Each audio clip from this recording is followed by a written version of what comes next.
Hi, my name is Matt. I'm a commercial cleaning CEO. I built my company from scratch to beyond 7 figures in less than 5 years, and it took me less than 10 hours per week to do it. And by the end of this video, you're gonna know how to build commercial cleaning proposals that are gonna win you more and more commercial cleaning contracts and clients. What's really important to know with these is these are not contracts.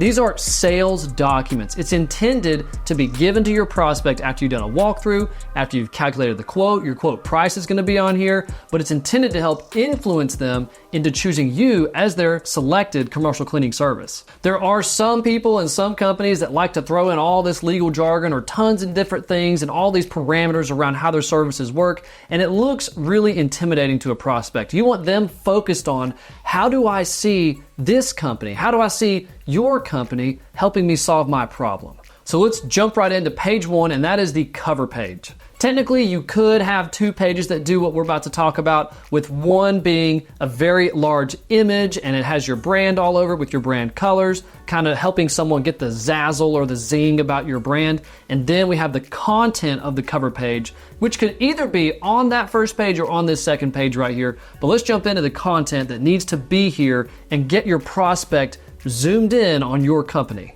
There are 2 main things that your cover page needs to do for your prospect, and that is to give them context and to give them confidence. Let's start with context. You need to have your logo here, you need to have your contact information here, and anything that can be used for communication purposes. If you need to list out your name and any staff that you may have that are also part of this proposal, be sure to provide full context to your prospect. And here's a pro tip. In our proposals, we like to say, this type of proposal for who? So it would say janitorial services proposal for customer name. And it helps them feel even more special whenever they see their name on the proposal and the specific service that this whole document is going to be all about. And then the next part of giving them context is an introduction paragraph.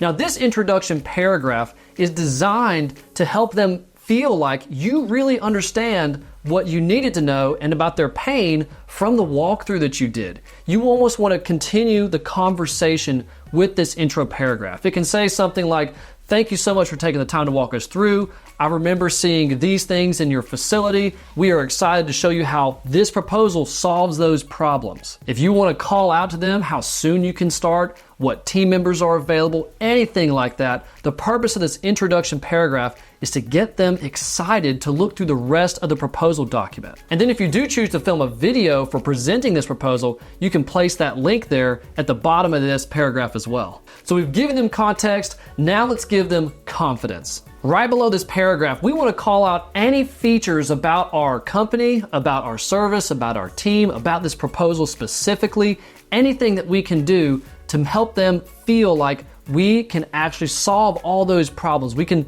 mention a few of them in that initial paragraph, but in this confidence section is where we can highlight, and now we can finally talk a bit more about our business. So an example would be, you could have experience, and then you could list a little paragraph below that says we've been around for this much time, and we clean this many facilities like yours, so we know exactly how to walk in here and take care of what you need taken care of. If you're just starting your commercial cleaning business and you don't have the experience part yet, there's all kinds of things you can do, like you can list professionalism or resources, and that you use only professional equipment, and how you train your staff. You can talk about how you're going to train your staff. But overall, I recommend making 4 call outs that you can that help the prospect feel like you can handle their problem. If they had something they wanted, you're gonna make a call out about it. If they wanted a professional organization to work with, you can put in professionalism and then describe how, yes, we're a professional cleaning service, but we're also focused on your professional experience. Our staff are uniformed. They're gonna use professional equipment,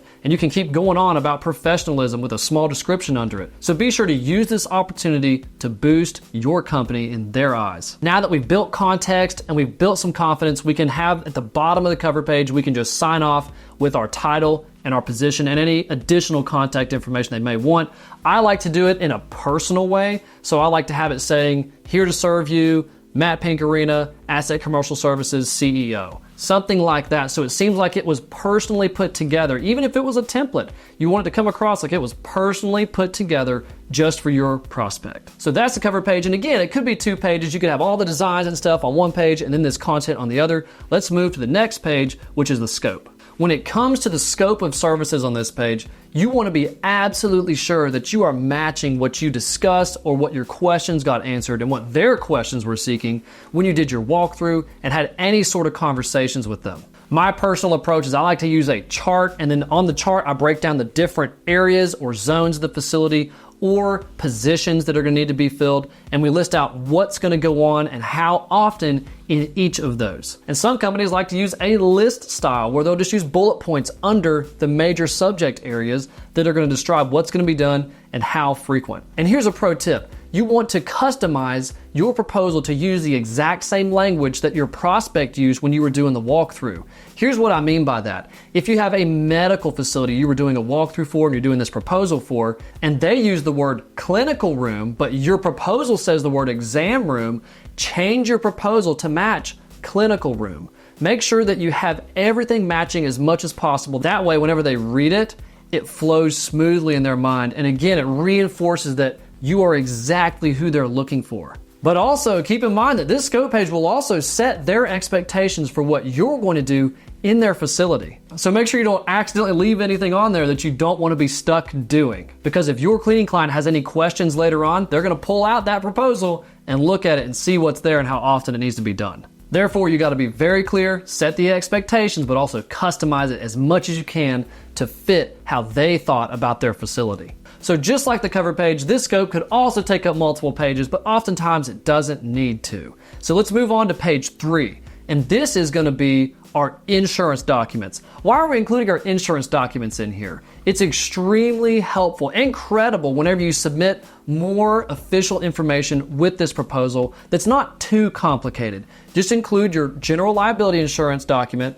as well as a workers' compensation document. Depending on what state you're in, it could look a little bit different, but that way your client knows that you are ready to serve them, you have your insurance in place, you're already providing them with more information than they need right now, and it's going to help them feel comfortable about using you. Now here's a kicker with this. You really don't need all of this there in order to have a successful proposal. Here is the exact same proposal that I used when I first started my business, and I used this for the first 12 months and maybe a little bit past that. And we got to over $46,000 per month in recurring revenue from medical facilities using just this one-page proposal document. So you really don't need anything fancy to grow your commercial cleaning business fast. But if you would like a proposal template that can help you win more and more commercial cleaning contracts, then go join our Commercial Cleaning Advantage resource community, and you can download it right there. These are the 3 main pages that I would recommend having in your commercial cleaning proposals. That way you can close more and more deals. My name's Matt. I build commercial cleaning companies and show you how. I built mine from 0 to 7 figures in less than 5 years on less than 10 hours per week. If you like this video, please punch that like button and subscribe. Stay tuned for more. We got more coming all the time. And until next time, keep building.